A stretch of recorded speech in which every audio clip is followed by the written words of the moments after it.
In this video, you'll learn how to create a line of credit account in QuickBooks Online.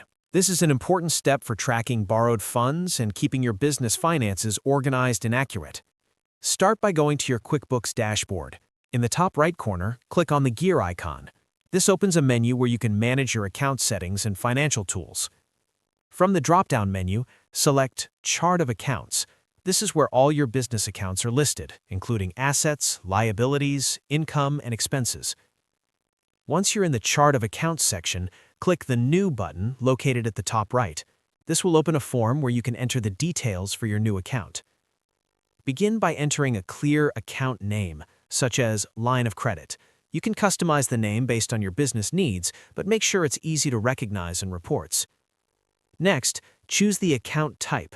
Select Long-Term Liabilities, since a line of credit is generally considered a liability that may extend beyond the current year. After that, choose the Detail type.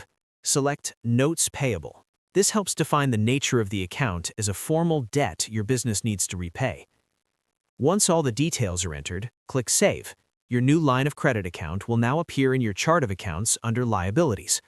From here, you can use this account when recording transactions related to borrowing or repaying funds.